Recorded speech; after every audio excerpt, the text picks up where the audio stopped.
નમસ્કાર મિત્રો, સ્વાગત છે તમારું અમારી યુટ્યુબ ચેનલમાં। તો મિત્રો, આજના વિડીયોમાં મત્સ્યપાલન વિભાગની એવી અગત્યની યોજના વિશે વાત કરીશું કે જે યોજનાનું નામ છે ઇલેક્ટ્રિક સાધન સહાય યોજના। આ યોજના અંતર્ગત અલગ અલગ પ્રકારના ઇલેક્ટ્રિક સાધનોની ખરીદી માટે ₹15,000 ની મર્યાદામાં સહાય આપવામાં આવી છે। યોજના વિશે આપણે તમામ માહિતી એક જ વિડીયોમાં મેળવી લઈએ। તે પહેલા વિડીયો ગમે તો લાઈક અને શેર કરી દેજો। ચેનલમાં નવા હોય તો ચેનલને સબસ્ક્રાઇબ કરી દેજો। તો ચાલો મિત્રો, વિડીયોની શરૂઆત કરીએ।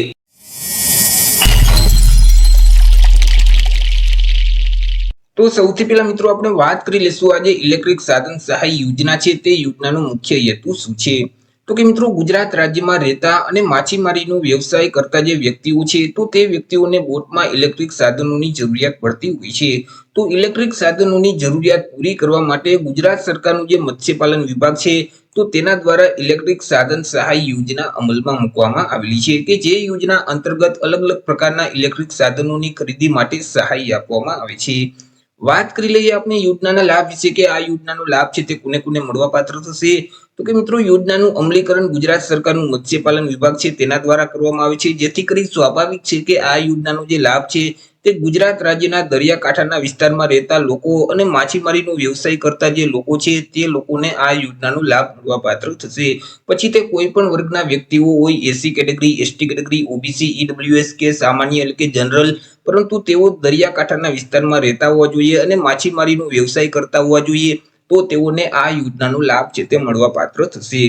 વાત કરી લઈએ યોજના અંતર્ગત સહાય કેટલી અને કેવી રીતે આપવામાં આવશે। તો કે આ યોજના અંતર્ગત અલગ અલગ પ્રકારના જે ઇલેક્ટ્રિક સાધનો છે, જેમ કે મિત્રો ઇન્વર્ટરની ખરીદી કરવી હોય તો ₹8,500 ની મર્યાદામાં સહાય આપવામાં આવે છે। ઇલેક્ટ્રિક સગડી માટે ₹3,000 ની મર્યાદામાં સહાય આપવામાં આવશે। ઇલેક્ટ્રિક વોટર પંપની ખરીદી માટે ₹3,000 ની મર્યાદામાં સહાય આપવામાં આવે છે। CLF ટ્યુબ માટે ₹500 લેખે સહાય છે તે મળવાપાત્ર થશે।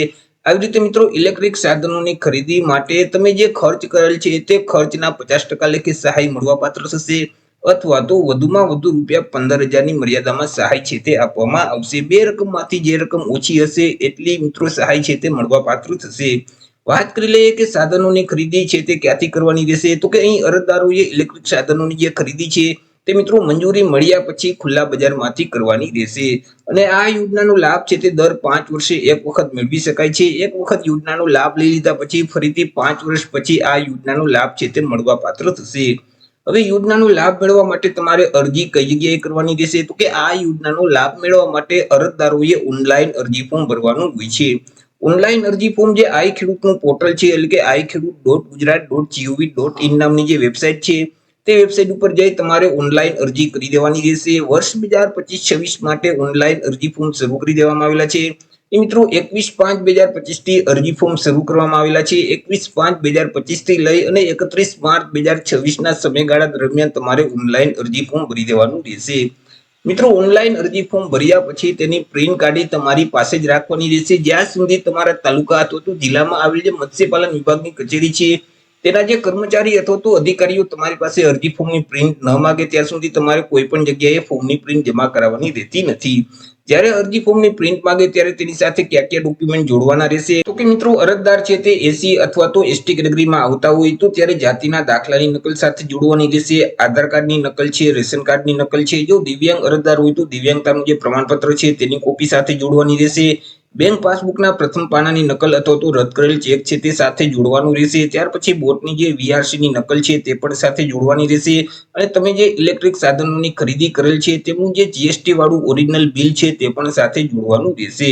તો અરજી ફોર્મની સાથે આટલા ડોક્યુમેન્ટ એટેચ કરી અને જ્યારે તમારી પાસે અરજી ફોર્મની કોપી માંગવામાં આવે ત્યારે મિત્રો તમારા તાલુકા અથવા તો જિલ્લામાં આવેલ જે મત્સ્યપાલન વિભાગની કચેરી છે તે કચેરી ખાતે તમારે અરજી ફોર્મ જમા કરાવી દેવાનું રહેશે। તો હવે મિત્રો, સાગર ખેડૂતો માટે અગત્યની યોજના કહી શકાય ઇલેક્ટ્રિક સાધન સહાય યોજના કે જે યોજના અંતર્ગત અલગ અલગ પ્રકારના ઇલેક્ટ્રિક સાધનોની ખરીદી કરવી હોય તો સહાય આપવામાં આવે છે। તો આશા રાખું છું વિડીયો પસંદ પડ્યો હશે। વિડીયો પસંદ પડ્યો હોય તો લાઈક અને શેર કરી દેજો। ચેનલમાં નવા હોય તો ચેનલને સબસ્ક્રાઇબ કરી દેજો।